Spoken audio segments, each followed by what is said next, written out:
Assalamualaikum warahmatullahi wabarakatuh. Perkenalkan, nama saya Nijma Nisa dengan NIM 1020111535037.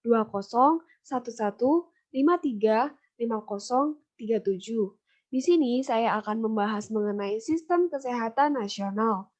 Sebelum kita lanjut pembahasan mengenai sistem kesehatan nasional, kita harus tahu nih, apa pengertian dari sistem kesehatan, dan pembangunan kesehatan. Yang pertama adalah sistem. Menurut Indrajit tahun 2001, sistem merupakan suatu kumpulan dari berbagai komponen yang mempunyai keterikatan antara satu dengan yang lainnya. Yang kedua ada sistem kesehatan. Menurut WHO tahun 1996, sistem kesehatan merupakan suatu jaringan dalam penyedia pelayanan kesehatan atau supply side, dan seluruh orang yang menggunakan pelayanan tersebut atau demand side pada setiap wilayah, negara, dan organisasi yang melahirkan sumber daya tersebut, baik dalam bentuk manusia maupun dalam bentuk material. Kemudian yang ketiga ada pembangunan kesehatan. Pembangunan kesehatan merupakan bagian dari pembangunan nasional yang tujuannya untuk meningkatkan kesadaran, kemauan, dan kemampuan untuk hidup sehat bagi setiap orang demi terwujudnya derajat kesehatan masyarakat yang setinggi-tingginya. Selanjutnya ada dasar-dasar pembangunan kesehatan. Yang pertama ada peri kemanusiaan. Dalam pembangunan kesehatan harus berlandaskan pada prinsip peri kemanusiaan yang dijiwai, digerakkan, dan dikendalikan oleh keimanan dan ketakwaan kita terhadap Tuhan Yang Maha Esa. Para tenaga kesehatan harus berbudi luhur, memegang teguh etika profesi, selalu menerapkan prinsip peri kemanusiaan dalam penyelenggara pembangunan kesehatan, dan mempunyai kepedulian sosial terhadap lingkungan sekitar. Yang kedua ada pemberdayaan dan kemandirian. Setiap orang dan masyarakat bersama dengan pemerintah dan pemerintah daerah berperan, berkewajiban, dan bertanggung jawab untuk memelihara dan meningkatkan derajat kesehatan perorangan, keluarga, masyarakat, dan lingkungannya. Pembangunan kesehatan harus mampu meningkatkan dan mendorong peran aktif masyarakat. Kemudian yang ketiga ada adil dan merata. Dalam pembangunan kesehatan, setiap orang berhak memperoleh pelayanan kesehatan. Setiap anak berhak atas kelangsungan hidup, tumbuh dan berkembang, serta berhak atas perlindungan dari kekerasan dan diskriminasi. Yang keempat ada pengutamaan dan manfaat. Pembangunan kesehatan diselenggarakan dengan mengutamakan kepentingan umum daripada kepentingan golongan atau perorangan. Upaya kesehatan yang bermutu diselenggarakan dengan memanfaatkan perkembangan iptek atau ilmu pengetahuan dan teknologi, serta harus lebih mengutamakan peningkatan kesehatan dan pencegahan penyakit. Selanjutnya ada Sistem Kesehatan Nasional atau SKN. Sistem Kesehatan Nasional adalah suatu bentuk dan cara penyelenggaraan pembangunan kesehatan yang memadukan upaya bangsa Indonesia guna menjamin tercapainya tujuan untuk mewujudkan kesejahteraan rakyat sebagaimana yang ada di dalam Undang-Undang Dasar tahun 1945. Selain itu, dalam Peraturan Presiden Nomor 72 Tahun 2012, Sistem Kesehatan Nasional adalah suatu pengelolaan kesehatan yang diselenggarakan oleh seluruh komponen bangsa Indonesia secara terpadu dan saling mendukung guna menjamin tercapainya derajat kesehatan masyarakat yang setinggi-tingginya. Selanjutnya ada dasar SKN. Dalam penyelenggaraan SKN perlu mengacu pada dasar-dasar sebagai berikut. Yang pertama, hak asasi manusia atau HAM. Sesuai dengan tujuan pembangunan nasional dalam pembukaan Undang-Undang Dasar tahun 1945, yaitu untuk meningkatkan kecerdasan bangsa dan kesejahteraan rakyat, maka setiap penyelenggaraan sistem kesehatan nasional harus berdasarkan pada prinsip hak asasi manusia. Pada Undang-Undang Dasar tahun 1945, Pasal 28H ayat 1 menggariskan bahwa setiap rakyat berhak atas pelayanan kesehatan untuk meningkatkan derajat kesehatan masyarakat yang setinggi-tingginya tanpa membedakan suku, golongan, agama, jenis kelamin, dan status sosial ekonomi. Yang kedua ada sinergisme dan kemitraan yang dinamis. Sistem kesehatan nasional akan berfungsi dengan baik untuk mencapai tujuannya apabila terjadi koordinasi, integrasi, sinkronisasi, dan sinergisme atau KISS baik antar pelaku, antar subsistem SKN, maupun dengan sistem serta subsistem lain di luar SKN. Selanjutnya ada komitmen dan tata pemerintahan yang baik. Agar sistem kesehatan nasional berfungsi dengan baik, diperlukan komitmen yang tinggi, dukungan dan kerjasama yang baik dari para pelaku untuk menghasilkan tata penyelenggaraan pembangunan kesehatan yang baik. Dalam pembangunan kesehatan diselenggarakan secara demokratis, kepastian hukum, terbuka atau transparan, rasional, profesional, bertanggung jawab, dan bertanggung gugat. Kemudian yang keempat ada dukungan regulasi. Dalam penyelenggaraan SKN, diperlukan dukungan regulasi berupa adanya berbagai peraturan perundang-undangan yang mendukung penyelenggaraan sistem kesehatan nasional dan penerapannya. Kemudian yang kelima ada antisipatif dan proaktif. Setiap pelaku pembangunan kesehatan harus mampu melakukan antisipasi atas perubahan yang akan terjadi yang didasarkan pada pengalaman masa lalu atau pengalaman yang terjadi di negara lain. Dengan memacu pada antisipasi tersebut, para pelaku pembangunan kesehatan perlu lebih proaktif terhadap perubahan lingkungan strategis, baik yang bersifat internal maupun eksternal. Kemudian yang keenam, dalam penyelenggaraan sistem kesehatan nasional, setiap penyusunan rencana kebijakan dan program, serta dalam pelaksanaan program kesehatan harus menerapkan kesetaraan dan keadilan gender.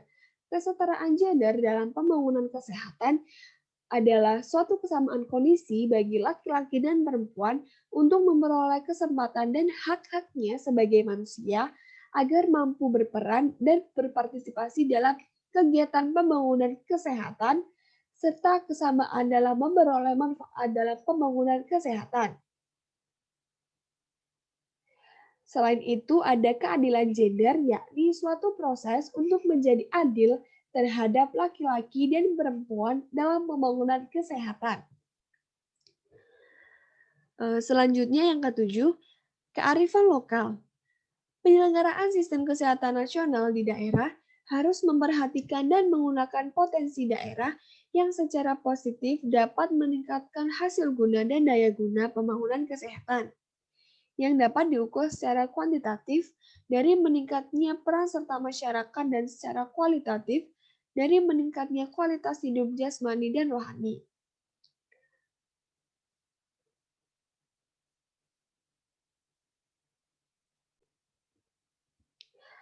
Selanjutnya ada tujuan SKN.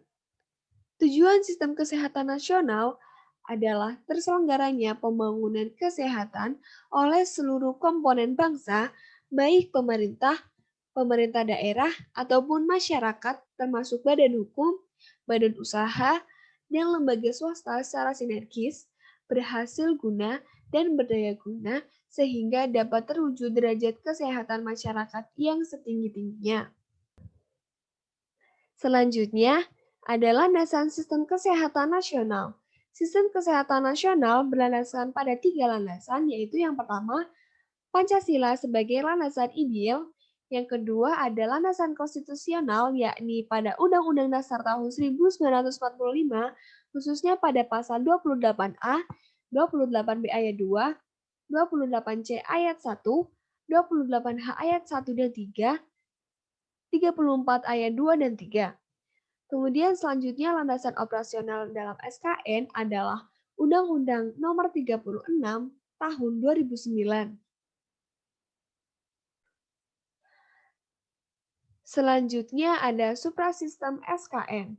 Suprasistem adalah sebuah sistem dengan ruang lingkup yang lebih luas. Suprasistem dalam SKN sendiri adalah ketahanan nasional. Sistem kesehatan nasional bersama dengan sistem nasional lainnya lebih diarahkan untuk mencapai tujuan bangsa Indonesia seperti yang tertuang dalam Undang-Undang Dasar tahun 1945, yakni melindungi segenap bangsa Indonesia dan seluruh tumpah darah Indonesia, dan untuk memajukan kesejahteraan umum, mencerdaskan kehidupan bangsa, dan ikut melaksanakan ketertiban dunia yang berdasarkan kemerdekaan, perdamaian abadi, dan keadilan sosial. Selanjutnya, terdapat subsistem SKN.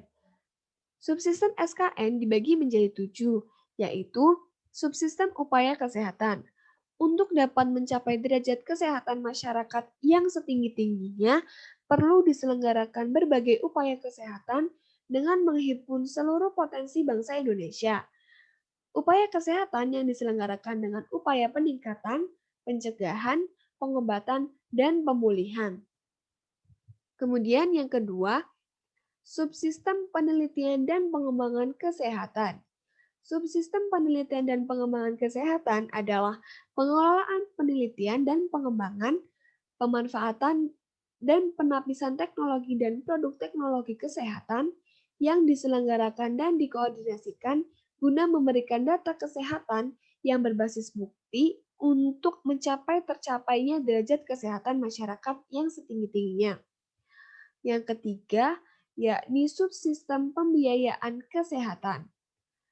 Pembiayaan pelayanan kesehatan masyarakat merupakan public good yang menjadi tanggung jawab pemerintah.